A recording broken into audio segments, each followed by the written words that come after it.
উপস্থিতি এই মুহূর্তে আমাদের সম্মুখে পবিত্র কোরআন থেকে মূল্যবান তাকরীর পেশ নিয়ে আসছেন হযরত মাওলানা হাফেজ আরিফুল্লাহ ওসমানী সাহেব, অনন্তপুর দারুল মাকাম নুরানিয়া হাফিজিয়া মাদ্রাসা কসবা ব্রাহ্মণবাড়িয়া। হুজুরকে তার মূল্যবান তাকরীর পেশ করার জন্য মাহফিল কমিটির পক্ষ থেকে বিশেষভাবে অনুরোধ জানাচ্ছে।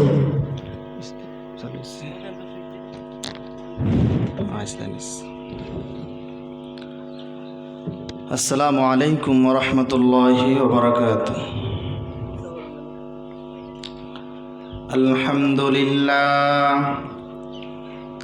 আলহামদুলিল্লাহি ওয়া কাফা ওয়া সালামুন আলা ইবাদিহিল্লাযীনা ইসতাফা।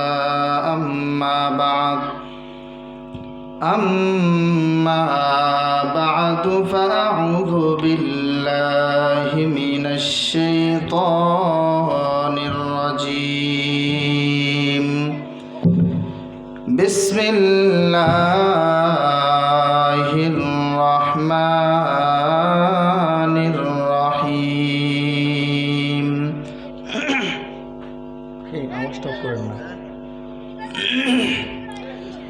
يا أيها الذين آمنوا اذكروا الله ذكرا كثيرا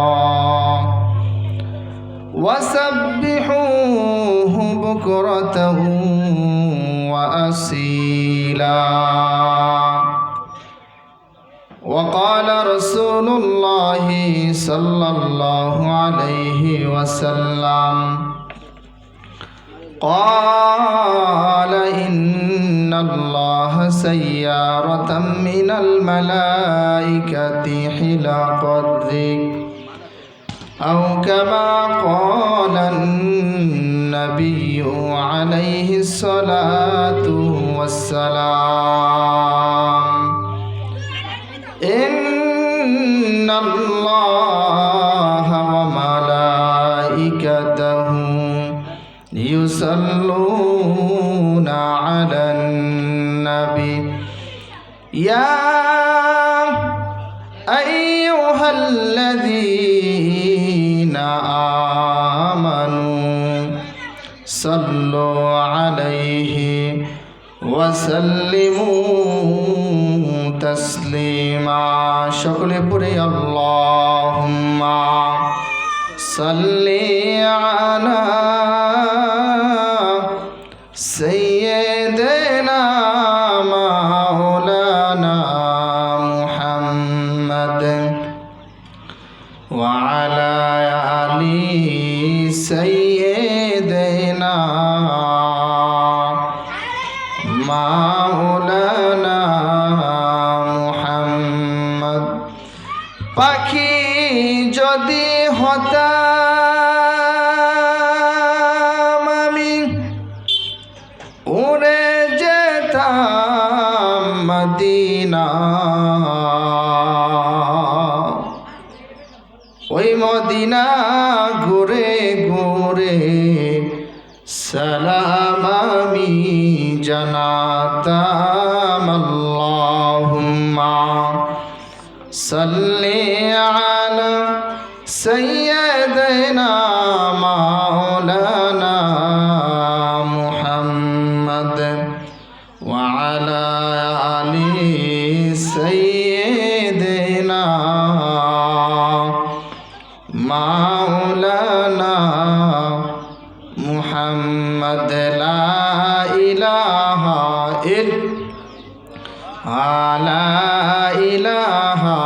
ইল্লাল্লাহ লা ইলাহা ইল্লাল্লাহ লা ইলাহা ইল্লাল্লাহ লা ইলাহা ইল্লাল্লাহ লা ইলাহা ইল্লাল্লাহ লা ইলাহা ইল্লাল্লাহ লা ইলাহা ইল্লাল্লাহু মুহাম্মাদুর রাসূলুল্লাহ। সকলে পড়ি সাল্লাল্লাহু আলাইহি ওয়াসাল্লাম। আলহামদুলিল্লাহ, মহান আল্লাহ তাআলার দরবারে লাখো কোটি শুকর। আজকে এই বেহেশতের বাগানে আল্লাহ তাআলা আমাদেরকে আসার বসার তৌফিক দান করেছেন, এই জন্য আমরা সকলে বলি আলহামদুলিল্লাহ। আরও শুকরিয়া, আমরা এমন একটা বেহেশতের বাগানে বসতে পেরেছি। এই বেহেশতের বাগানটা হলো একটা জিকিরের মজলিস, তালিমের মজলিস।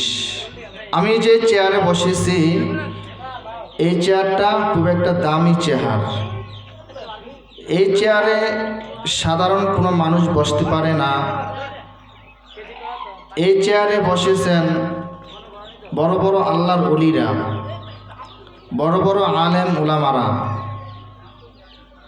এবং এই চেয়ার খুব দামি চেয়ার। এই চেয়ারে বসে যে কথা বলবে সেও দামি, বলি সুবহানাল্লাহ। আমরা সবাই আজকে এই আদ্রার মাহফিল আমরা সবাই জানি। আমরা বাড়িতে কাজকর্ম ছেড়ে দিয়ে আমরা সবাই মাহফিলে চলে আসি। এই মাহফিল প্রতিদিন হবে না, কি বলেন? মাহফিল প্রতি বছরে একবার হয়, মাহফিল প্রতিদিন এ বাড়িতে হবে না। আমরা এই ওয়াজের মজলিসে বসেছি আমরা কিছু কথা শোনার জন্য এবং কিছু কথা কিছু আমল শিখার জন্য। আল্লাহ পাক রব্বুল আলামিন কোরআনের মধ্যে কি বলেন? ইয়া আইয়ুহাল্লাযীনা আমানু যকুরুল্লাহা যিকরান কাসীরা। আল্লাহ তাআলা বলেন, হে দুনিয়ার ঈমানদারেরা, তোমরা বেশি বেশি করে আমি আল্লাহ তাআলার নামের জিকির করো। নামাজ ফরজ করে দিয়েছে, একথা বলেন নাই তোমরা বেশি বেশি নামাজ পড়ো। হজ ফরজ করে দিয়েছে, কিন্তু এটা বলে নাই তোমরা বেশি বেশি হজ করো। যাকাত ফরজ করে দিয়েছে, কিন্তু এটা বলো নাই তোমরা বেশি বেশি যাকাত দাও। রোজা ফরজ করে দিয়েছে, এটা বলে নাই তোমরা বেশি বেশি রোজা রাখো। কিন্তু আল্লাহ তাআলা কি বলেন? ইয়া আইয়ুহাল্লাযীনা আমানু যকুরুল্লাহা যিকরান কাসীরা। হে দুনিয়ার মানুষ, তোমরা আমি আল্লাহ তাআলার নামের বেশি বেশি করে জিকির করো। ওয়াসাব্বিহুহু বুকরাতাও ওয়া আসীলা। তোমরা সকাল সন্ধ্যায় আমার নামে পড়ো সুবহানাল্লাহ, আলহামদুলিল্লাহ, আল্লাহু আকবার, লা ইলাহা ইল্লাল্লাহ। এগুলো হচ্ছে জিকির। এর বান্দা, তুমি সব সময় কিভাবে জিকির করবা? আমরা তো রাত্রেবেলা ঘুমাইতে হয়, কথা বলেন ঠিক কিনা? আমি আপনি তো ঘুমের ঘরে জিকির করতে পারবো না। তাহলে আমরা কি করতে হবে? কোন বান্দা যদি ঘুমের আগে ঘুমের দোয়া পড়ে ঘুমায়া যায়, ঘুম থেকে উঠে যদি আবার ঘুমের দোয়া পড়ে, বান্দা তুমি রাত্রে যতক্ষণ ঘুমাইলা তোমার আমল নামায় ততক্ষণ জিকিরের সওয়াব লিখে দেবে। সুবহানাল্লাহ। আমার ভাইয়েরা, গভীর মনোযোগ। তুমি খেতে খামারে কাজ করতে যাও, কাজ করার শুরুতে বিসমিল্লাহ বলে কাজ শুরু করে দাও। কাজ শেষ হয়েছে আলহামদুলিল্লাহ বলো। যতক্ষণ তুমি কাজ করলা ততক্ষণ তোমার আমল নামায় জিকিরের সওয়াব লিখে দিবে। সুবহানাল্লাহ। ভাইয়েরা আমার, আজকের এই মাহফিল,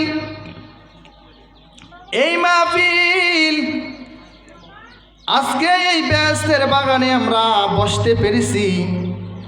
আমরা কিছু কিছু কথা হলে আমরা শিখে নেব, মানার চেষ্টা করব।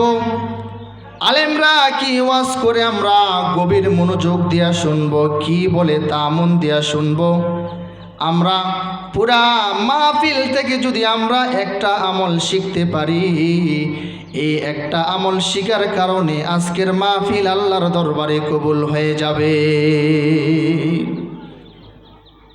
ভাইয়েরা আমার, এবার আসি আমরা আল্লাহ তাআলার নামের উত্তম জিকির কোনটা? সকলে আমার সাথে বলতে হবে, লা ইলাহা ইল্লাল্লাহু মুহাম্মাদুর রাসূলুল্লাহ। আমার বাবা, আপনার বাবা হযরত আদম আলাইহিস সালাতু ওয়াস সালাম ওই জান্নাতের মধ্যে ছিলেন। আদম নবী জান্নাতের গেটের মধ্যে লেখা দেখে লা ইলাহা ইল্লাল্লাহু মুহাম্মাদুর রাসূলুল্লাহ। সকলে পড়ি সাল্লাল্লাহু আলাইহি সাল্লাম। আদম নবী জান্নাতের গেটের মধ্যে লেখাটা দেখে বলে, আল্লাহ, আদম নামে সর্বপ্রথম তুমি আমায় বানাইয়া তোমার সাথে কাহার নামটা লিখিলা রাখিয়া? আল্লাহ বলে, আমার বন্ধু মোহাম্মদ আমার সাথে জড়িত, যাকে সৃষ্টি না করিলে আসমান জমিন না হইতো। বলি সুবহানাল্লাহ। ভাইয়েরা আমার, আমরা সকাল সন্ধ্যায় আমরা আল্লাহ তাআলার নামে জিকির করলাম, আমরা হাত দিয়ে পড়লাম সুবহানাল্লাহ সুবহানাল্লাহ সুবহানাল্লাহ সুবহানাল্লাহ 33 বার। প্রতি নামাজের পরে আমরা এই আমলটা করব। সুবহানাল্লাহ 33 বার, আলহামদুলিল্লাহ 33 বার, আল্লাহু আকবার 34 বার। এইভাবে আমরা প্রতি নামাজের পরে আমরা এই আমলটা করব। ভাইয়েরা আমার, আর নামাজ পড়তে হবে। নামাজটা হলো জিকির। আল্লাহ তাআলা কি বলেন? তুমি প্রতিটা মুহূর্তে মুহূর্তে আমাকে স্মরণ করো, আমার নামের জিকির করো। তুমি যদি নামাজ পড়ো, নামাজটা হয়ে যাবে আল্লাহর জিকির। ঘুমের আগে দোয়া পড়ে ঘুমাও, ঘুমের শেষে আবার দোয়া পড়ে ওঠো। যতক্ষণ ঘুমাইলা ততক্ষণ তোমার আমল নামায় জিকিরের সওয়াব। কাজ করতে যাবা, কাজ করার শুরুতে তুমি দোয়া পড়ে নিলা, কাজ শেষ করে আবার দোয়া পড়ে নিলা। যতক্ষণ তুমি কাজ করলা ততক্ষণ তোমার আমল নামায় জিকিরের সওয়াব লিখে দিবে। ভাইয়েরা আমার, সামনে আসতেছে রমজান মাস। আল্লাহ তাআলা কি বলেন? ইয়া আইয়ুহাল্লাযীনা আমানু কুতিবা আলাইকুমুস সিয়ামু কামা কুতিবা আলাল্লাযীনা মিন ক্বাবলিকুম লাআল্লাকুম তাত্তাকুন। বলি আল্লাহু আকবার। ভাইয়েরা আমার, আল্লাহ তাআলা বলেন, হে দুনিয়ার ইমানদারেরা, আমি আল্লাহ তাআলা তোমাদের আগে যে মুসলমানগুলা দুনিয়াতে আসছিল তাদের উপরে আমি রমজানের রোজা ফরজ করে দিয়েছিলাম। ঠিক তদরূপ তোমাদের উপরও রমজানের রোজা ফরজ করে দিলাম। রমজানের রোজা কয়টা? 28টা, 30টা রোজা। 30টা রোজা, এই 30টা রোজা রাখা তোমার উপর আল্লাহ তাআলা ফরজ করে দিয়েছেন। তুমি যদি রোজা না রাখো তাহলে আল্লাহর ফরজকে তুমি অমান্য করলা। আল্লাহর ফরজকে অমান্য করলে আল্লাহ তাআলা তার খুশি নাকি নারাজ? নারাজ। আল্লাহ তাআলার ফরজকে না মানলে, আল্লাহ তাআলার কথাকে না মানলে আল্লাহ তাআলা তার প্রতি নারাজ হয়ে যাবে। ভাইয়েরা আমার, গভীর মনোযোগ, আসেন এদিকে বসেন, এদিকে আসেন, গভীর মনোযোগ। আল্লাহ তাআলা বলেন এই রমজানের রোজা অবশ্যই অবশ্যই তুমি রাখতে হবে, রোজা ভাঙ্গা যাবে না। রোজার হক আদায় করতে হবে। যেমন রোজার সওয়াব কেমন? বান্দা তুমি নামাজ পড়েছ, আল্লাহ তাআলা বলে ফেরেশতারা বান্দা নামাজ পড়েছে, তোমরা তার আমল নামায় নামাজের সওয়াব লিখে দাও। বান্দা হজ করেছে, তোমরা তার আমল নামায় হজের সওয়াব লিখে দাও।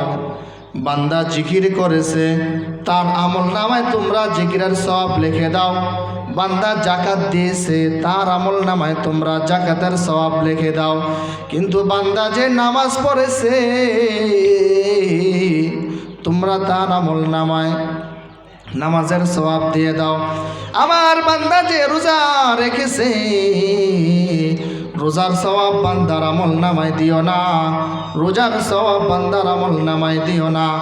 এই রোজার সওয়াব আমি আল্লাহ তাআলা বান্দার নিজ হাতে দিয়ে দেব। সুবহানাল্লাহ। ভাইয়েরা আমার, এই রমজানের রোজা বড় মূল্যবান রোজা। এই রজব মাস, শাবান, রমজান বড় বরকতের মাস। রমজান মাসে আমরা বেশি বেশি আল্লাহর ইবাদত করব, কোরআন তেলাওয়াত করব, কোরআন খতম করব। আল্লাহ রাসূল বলেন তোমরা রমজানে বেশি বেশি কোরআন খতম করো, কোরআন তেলাওয়াত করো। ক্বালা রাসূলুল্লাহি সাল্লাল্লাহু আলাইহি ওয়াসাল্লাম আফদলুল ইবাদাতি তিলাওয়াতুল কুরআন। নফল ইবাদতের মধ্যে শ্রেষ্ঠ ইবাদত কোনটা? কোরআন তেলাওয়াত। বলি কোরআন তেলাওয়াত।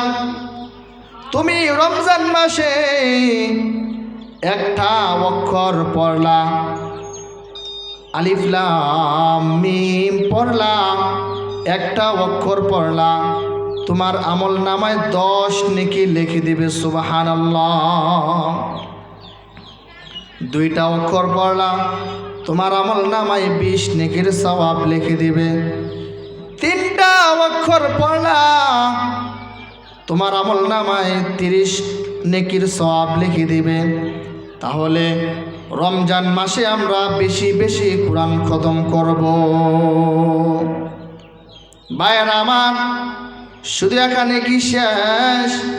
রমজান মাসে একটা ভাই রোজা রাখে না, নামাজ পড়ে না, তাকে আমি আদেশ করলাম, তাকে আমি ভালো কাজের আদেশ করলাম, এই ভাই রোজা রাখো, রমজানে রোজা রাখো, নামাজ পড়ো, কোরআন তেলাওয়াত করো, জিকির আকসার করো, আল্লাহর ইবাদত করো। তুমি যে এই ভালো কাজের আদেশটা করলা, তুমি কেমন পরিমাণ সওয়াব পাবা? ওই বান্দা যে রোজা রেখে নামাজ পড়ে যে সওয়াব পেয়েছে, তুমি আদেশ করার কারণে বান্দা তুমিও ওই পরিমাণ সওয়াব পেয়ে যাবা। আমার ভাইয়েরা, গভীর মনোযোগ। আর যদি তুমি ভালো কাজের আদেশ না করো, তুমি তোমার মতো চলো, অন্য ভাই গুনাহ করে জাহান্নামে যাচ্ছে, তুমি তাকে বাধা দিলা না। অন্য ভাই জিনা করতেছে, তুমি তাকে বাধা দিলা না। অন্য ভাই সুদ খাইতেছে, তুমি তাকে বাধা দিলা না। অন্য ভাই নামাজ পড়ে না, তুমি তাকে বাধা দিলা না। তাহলে তোমার কেমন ক্ষতি হয়ে যাবে। ছোট্ট ঘটনা, আল্লাহ পাক রব্বুল আলামিন হযরত জিব্রাইলকে বললেন, ও জিব্রাইল তুমি যাও ওই গ্রামটাকে উল্টে ধ্বংস করে দিবা, কারণ ওই গ্রামের সবাই আমার নাফরমানি করতেছে, গুনাহ করতেছে। আমি আল্লাহ তাআলা এই গ্রামের কেউর প্রতি আমি রাজি না। জিব্রাইল চলে যায়। জিব্রাইল গিয়া দেখে ওই গ্রামের সবাই গুনাহ করতেছে, আল্লাহর নাফরমানি করতেছে। জিব্রাইল চিন্তা করলেন, তাহলে একটু গ্রামটা ঘুরে আমি আগে দেখা লই মানুষ কেমন গুনাহ করতেছে। জিব্রাইল গ্রামটা ঘুরতেছে, হঠাৎ তাকিয়ে দেখে গ্রামের মাঝখানে একজন আল্লাহর বান্দা বসে বসে আল্লাহর নামের জিকির করতেছে। জিব্রাইল চলে যায় ওই বান্দাটার ডান কাঁধের ফেরেশতার কাছে গিয়া বলে, এ ফেরেশতা, এই বান্দা কি পরিমাণ সওয়াব, কি পরিমাণ নেক আমল করেছে একটু দেখাও। ফেরেশতা বলে, এই যে দেখেন না বান্দা নেক আমল করতেছে, আমি ডায়েরিতে লিখতেছি, বান্দা নেক আমল করতেছে, ডায়েরিতে লিখতেছি। বান্দার আমল নামা নেকি আমল করতে করতে ডায়েরি শেষ হয়ে গেছে, ডায়েরি আল্লাহর কাছে পাঠাইয়া দিছে। আবার নেক আমল করতেছে, আবার নেক আমল ডায়েরিতে লিখতেছে। এইভাবে অনেকগুলা আল্লাহর কাছে আমি নেক আমলের ডায়েরি পাঠাইয়া দিলাম। জিব্রাইল চলে যায় তার বাম কাঁধের ফেরেশতার কাছে, এই ফেরেশতা, বান্দা কি পরিমাণ গুনাহ করেছে দেখাও। তখন বাম কাঁধের ফেরেশতা বলে, এই যে জিব্রাইল, দেখেন না আমি গুনার ডায়েরি নিয়ে বসে আছি, বান্দা গুনাহ করবে, বান্দার আমল নামায় গুনার কথা লিখে ফেলবো। এইভাবে বান্দা কোনো গুনাহ করে নাই, গুনার ডায়েরি একবারে খালি সাদা, বান্দা কোনো গুনাহ করে নাই। এবার জিব্রাইল অবাক হয়ে আল্লাহর কাছে চলে গেলেন, আল্লাহ তুমি না বলেছিলা ওই